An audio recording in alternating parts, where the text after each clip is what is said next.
ಏಯ್ ಮಗು ಹುಷಾರಿಲ್ಲ ಅಂತ ಹೌದು ಮೇಡಮ್. ಹುಷಾರಿಲ್ಲ ಅಂದ್ಮೇಲೆ ಇಲ್ಲೇ ಕೂತಿದ್ಯಾ? ಹೋಗು ಹೋಗ್ ಮಗು ನೋಡ್ಕೋ. Okay madam, thank you. ಏಯ್ ನೀನ್ ಹೋಗಿ ಊಟ ಮಾಡಿ ರೌಂಡ್ಸ್ಗೆಲ್ಲ ಹೋಗಿ ಕಲೆಕ್ಷನ್ ಎಲ್ಲ ನೋಡ್ಕೊಂಡು ಆರಾಮಾಗಿ 7-8 ಗಂಟೆಗೆ ಬಾ. ಹೋಗು. ಅಬ್ದುಲ್ ಬಂದೆ ಮೇಡಮ್. ಇವತ್ ಲೀವ್ ಕೇಳ್ದೆ ಅಲ್ವಾ? ಕೇಳಿಲ್ಲ ಮೇಡಮ್. ಏಯ್ ನೀನ್ ಕೇಳಿದ್ಯಾ ಲೀವು? ಹೊರಡೋ.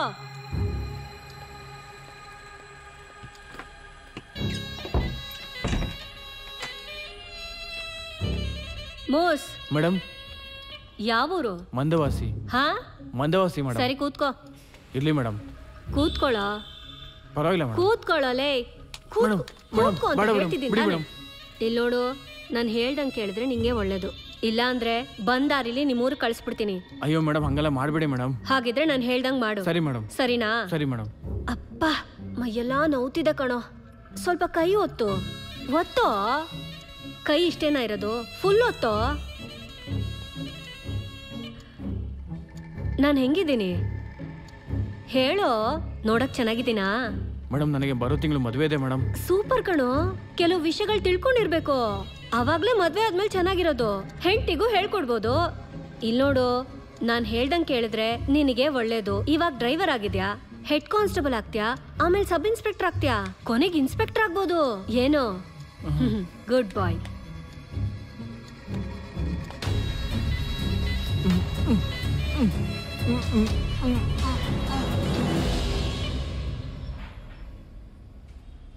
ಛೇ, ಇದೇನು ಪೊಲೀಸ್ ಸ್ಟೇಷನ್ ಇಲ್ಲ ಪ್ರಾಸ್ಟಿಟ್ಯೂಷನ್ ಸೆಂಟ್ರಾ?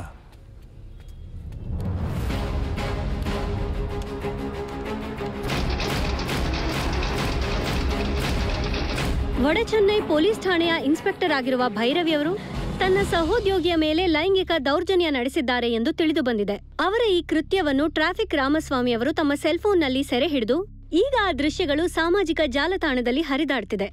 ಈ ವಿಷಯ ಎಲ್ಲರ ಬಾಯಲ್ಲೂ ಬಿಸಿ ಸುದ್ದಿಯಾಗಿ ಹರಿದಾಡ್ತಿದೆ. ಏಕೆಂದರೆ ಜನರನ್ನ ಕಾಪಾಡಬೇಕಾಗಿರೋ ಪೊಲೀಸ್ ಇಲಾಖೆಯವರೇ ಇಂಥ ಕೃತ್ಯಗಳನ್ನ ಮಾಡಿದರೆ ಹೇಗೆ ಎಂದು ಜನರೆಲ್ಲ ಚರ್ಚಿಸುತ್ತಿದ್ದಾರೆ. ಇಷ್ಟೆಲ್ಲ ಮಾಡ್ಬಿಟ್ಟು ಇನ್ನು ರೋಡಲ್ಲಿ ಓಡಾಡ್ತಾ ಇದ್ಯಾ? ಯಾರಪ್ಪ ನೀನು? ಯಾರು ಅಂತ ಕೇಳ್ತೀಯಾ?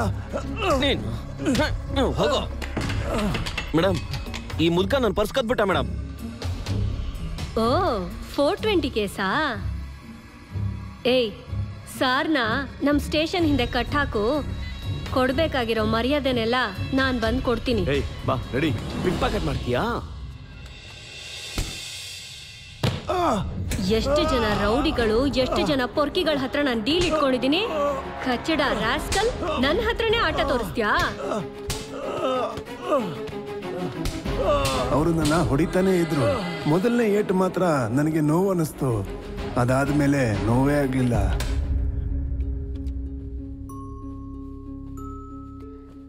ಅಮ್ಮ ನಿಮ್ಮನ್ನ ಊಟಕ್ಕೆ ಕರೀತಾ ಇದ್ದಾರೆ. ತಾತ ಬರ್ಲಿ, ಅವ್ರು ಬಂದ್ಮೇಲೆ ಅವ್ರ ಜೊತೆಲಿ ತಿಂತೀನಿ.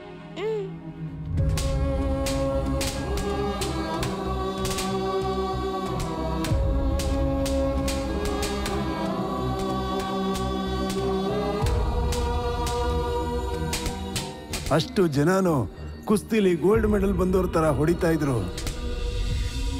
ನಿನ್ನೆ ಬೆಳಗ್ಗೆ ಹೋದವರು ಇನ್ನೂ ಬಂದೇ ಇಲ್ಲ. ಎಲ್ಲ ಹೋದ್ರು ಏನೋ ಗೊತ್ತಾಗ್ತಿಲ್ಲ. ನಂಗಂತೂ ಭಯ ಆಗ್ತಿದೆ.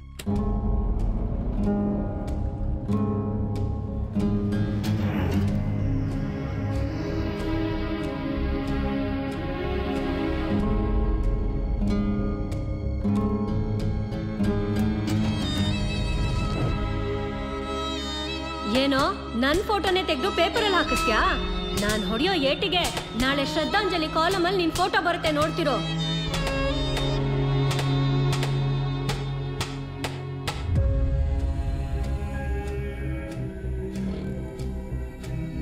ಹಾಕ್ರೋ, ಚೆನ್ನಾಗಿ ಹೊಡಿರೋ. ಹಾಕು. ಏನೋ ನಿಮ್ಮ ನೋಡಕ್ಕೆ ಯಾರೋ ಬಂದಿದ್ದಾರೆ.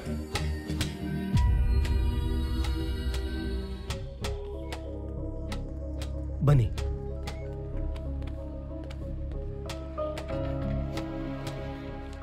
ಹೇಳಿ, ಏನ್ ವಿಷಯ? ನಮ್ಮ ಯಜಮಾನ್ರು 2 ದಿನದಿಂದ ಕಾಣ್ತಿಲ್ಲ. ಊರೆಲ್ಲ ಹುಡುಕದ್ವಿ, ಎಲ್ಲೂ ಕಾಣಿಸ್ಲಿಲ್ಲ. ಹೆಸರೇನು? ರಾಮಸ್ವಾಮಿ, ಟ್ರಾಫಿಕ್ ರಾಮಸ್ವಾಮಿ. ಓ ಆಯಪ್ಪನಾ? ವಯಸ್ಸಾದ್ಮೇಲೆ ಮನೇಲಿ ಹಾಕಿದ್ದನ್ ಏನೋ ತಿನ್ಕೊಂಡಿರೋದ್ ಬಿಟ್ಟು ಕೋರ್ಟು ಕೇಸು ಅಂತ ಎಲ್ಲ ಅಲ್ಲದ್ರೆ ಇಷ್ಟೊತ್ತಲ್ಲಿ ಯಾವ ರೌಡಿ ಹಿಡಿದು ಏನ್ ಟಾರ್ಚರ್ ಕೊಡ್ತಿದ್ದಾನೋ ಯಾವನಿಗೆ ಗೊತ್ತು. ಮೇಡಮ್ ಹೇಗಾದ್ರೂ ಹುಡುಕೊಡಿ ಮೇಡಮ್. ಸರಿ ಕಂಡು ಹಿಡಿತೀನಿ, ಹೋಗಿ. ಬನ್ನಿ ಬನ್ನಿ ಅತ್ತೆ.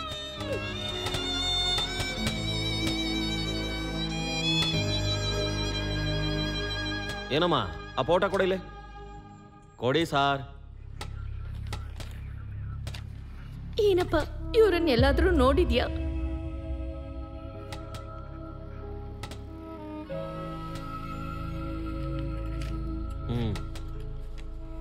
ಬನ್ನಿ ಹೋಗೋಣ.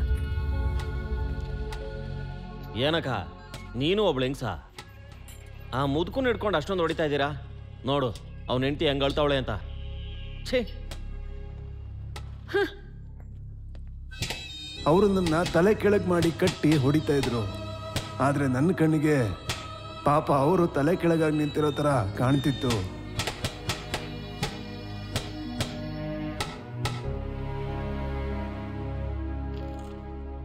ಇವ್ರ ಮೇಲೆ ಏನಮ್ಮ ಆರೋಪ? ನಮಸ್ಕಾರ ಯುವರ್ ಆನರ್. 420 ಕೇಸ್. 420ನ 620 ಅಂತ ನಾನ್ ತೀರ್ಮಾನ ಮಾಡ್ತೀನಿ. ಅಪರಾಧ ಏನು ಅಂತ ಮಾತ್ರ ಹೇಳಿ. ಅವ್ರ ಪರ್ಸನ್ ಇವ್ರು ಎತ್ತಿದ್ದಾರೆ ಸರ್. ಕಣ್ಣಾರೆ ನೋಡಿದ ಸಾಕ್ಷಿಗಳಿದ್ದಾರೆ. ಎಲ್ಲ ಸುಳ್ಳು ಸಾಕ್ಷಿ ತಾನೆ. ನಾನು ಯಾರನ್ನು ವಿಚಾರಣೆ ಮಾಡಲ್ಲ. ಮಿಸ್ಟರ್ ರಾಮಸ್ವಾಮಿ, ನಿಮ್ ಕಡೆ ವಾದ ಮಾಡೋದಕ್ಕೆ ಯಾರನ್ನಾದ್ರೂ ಲಾಯರ್ ಇಟ್ಕೊಂಡಿದ್ದೀರಾ? ಇಲ್ಲ ಯುವರ್ ಆನರ್, ನನ್ನ ಪರ ನಾನೇ ವಾದ ಮಾಡೋಕ್ಕೆ ಅನುಮತಿನ ಕೇಳ್ತಾ ಇದ್ದೀನಿ. S, proceed. ಯುವರ್ ಆನರ್, 4 ಜನ ನನ್ನ ಮೇಲೆ ಹಲ್ಲೆ ಮಾಡಿದ್ರು. ಅದ್ರ ಬಗ್ಗೆ ಕಂಪ್ಲೇಂಟ್ ಕೊಡೋಣ ಅಂತ ಪೊಲೀಸ್ ಸ್ಟೇಷನ್ಗೆ ಹೋದೆ. ಸ್ಟೇಷನ್ ಬಾಗ್ಲಾಕಿತ್ತು. ಏನಪ್ಪ ಹಗ್ಲೊತ್ತಲ್ಲೇ ಬಾಗ್ಲಾಕಿದಾರಲ್ಲ ಅಂತ ಹೇಳಿ ಕಿಟಕಿನ ಸ್ವಲ್ಪ ತೆಗೆದು ನೋಡಿದೆ. ಅಸಹ್ಯ ಆಗೋಯ್ತು. ಇನ್ಸ್ಪೆಕ್ಟರ್ಗೆ ಆ ಡ್ರೈವರು ಮಸಾಜ್ ಮಾಡ್ತಿದ್ದ. ಅದನ್ನ ನಾನು ಫೋಟೋ ತೆಗೆದು ಪೇಪರ್ನವ್ರಿಗೆ ಕೊಟ್ಟೆ. ಆ ಕೋಪದಲ್ಲಿ ನಡ್ಕೊಂಡು ಹೋಗ್ತಾ ಇದ್ದಿದ್ ನನ್ನ ಹಿಡ್ಕೊಂಡ್ಬಂದು ಚೆನ್ನಾಗಿ ಹೊಡೆದು ಪಿಕ್ ಪಾಕೆಟ್ ಕೇಸ್ ಹಾಕಿ ನಿಲ್ಸಿದ್ದಾರೆ. ಇಲ್ಸಲದೆಲ್ಲ ಹೇಳ್ಕೊಂಡು ನನ್ ಮೇಲೆ ಆರೋಪ ಆಗ್ತಿದ್ಯಾ? ಇಲ್ದೇ ಇರೋದನ್ನ ಹೇಳ್ಕೊಂಡು ಜಡ್ಜ್ ಮುಂದೆ ನಾನು ಮರ್ಯಾದೆ ತೆಗಿತ್ಯಾ? ಅಮ್ಮ, ಇಲ್ದೇ ಇರೋದ್ನೆಲ್ಲ ಹೇಳ್ತಿಲ್ಲಮ್ಮ. ಏನ್ ನಡೀತೋ ಅದನ್ನೇ ಹೇಳ್ತಿರೋದು. ಏನ್ ನೋಡ್ದೆ? ಅದಕ್ಕೆ ಸಾಕ್ಷಿ ಇದೆಯಾ ನಿನ್ ಹತ್ರ? ಸಾಕ್ಷಿನ ಊರಲ್ಲಿರೋರು ಎಲ್ಲರೂ ಈಗಾಗ್ಲೇ ನೋಡಿದಾರಲ್ವೇನಮ್ಮ. ಆದ್ರೂ ಜಡ್ಜ್ ನೋಡ್ಲಿ ಅಂತ ತಗೊಳಮ್ಮ, ಅವ್ರು ಕೊಡಮ್ಮ. ನಾನು ಹೇಳ್ತಾನೆ ಇದೀನಿ, ಸಾಕ್ಷಿ ಕೊಡ್ತೀನಿ, ಮಣ್ಣಗಟ್ಟಿ ಕೊಡ್ತೀನಿ ಅನ್ಕೊಂಡು. Inspector, stop it.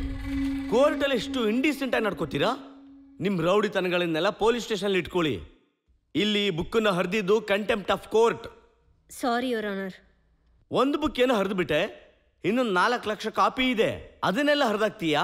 ನಿಮ್ಮ ಮಸಾಜ್ ವಿಷಯ ಊರೆಲ್ಲ ಗಬ್ನ ಆರ್ತಿದೆ. ಒಬ್ಬರನ್ನ ಅರೆಸ್ಟ್ ಮಾಡಿದ್ರೆ 12 ಗಂಟೆ ಒಳಗಡೆ ಕೋರ್ಟ್ಗೆ ಪ್ರೊಡ್ಯೂಸ್ ಮಾಡಬೇಕು. ಅದೇ ರೂಲ್, ಗೊತ್ತು ತಾನೆ?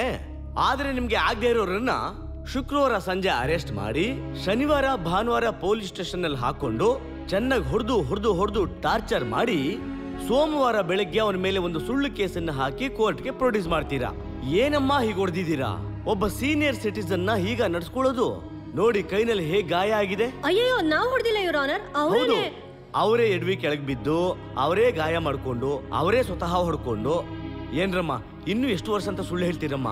ಇಂಥವ್ರಿಗೆ ಈ ತರ ಟಾರ್ಚರ್ ಮಾಡಿದ್ರೆ ಹಾಗಿದ್ರೆ ಸಮಾಜದಲ್ಲಿ ಯಾರ್ ಧ್ವನಿ ಎತ್ತಾರೆ? ಹಾಗಾಗಿ ಈ ಸುಳ್ಳು ಕೇಸನ್ನ ಈ ಕೋರ್ಟು ವಜಾ ಮಾಡ್ತಾ ಇದೆ. ಅದ್ರ ಜೊತೆಗೆ ಪೊಲೀಸ್ ಸ್ಟೇಷನ್ ನ ಮಸಾಜ್ ಸೆಂಟರ್ ಮಾಡ್ಕೊಂಡಿದ್ದ ಇನ್ಸ್ಪೆಕ್ಟರ್ನು ಡ್ರೈವರ್ನು ಸಸ್ಪೆಂಡ್ ಮಾಡಲು ಇಲಾಖೆಗೆ ಈ ಕೋರ್ಟ್ ಆದೇಶ ಮಾಡ್ತಿದೆ. ಏ ಯಜಮಾನ್ರೆ, ನೋಡ್ಕೊಂಡು ಹುಷಾರು. ನನ್ ಮನೆವರೆಗೂ ಬಂದು ಬಿಟ್ಕೊಡ್ಲಾ? ನೀನು ನೋಡಿದ್ರೆ ಪಾಪ ಅನ್ಸುತ್ತೆ. ಪಾಪ ಅನ್ಸುತ್ತಾ? ನಾನ್ ಚೆನ್ನಾಗೇ ಇದ್ದೀನಲ್ಲ. ಏನ್ ಚೆನ್ನಾಗಿದ್ಯಾ? ದಾರಿ ಬಿಡು. ಪರೋಟ ತರ ಕಿತ್ತಾಕ್ಬಿಟ್ಟಿದ್ದಾರೆ. ಚೆನ್ನಾಗಿದ್ದಾನಂತೆ.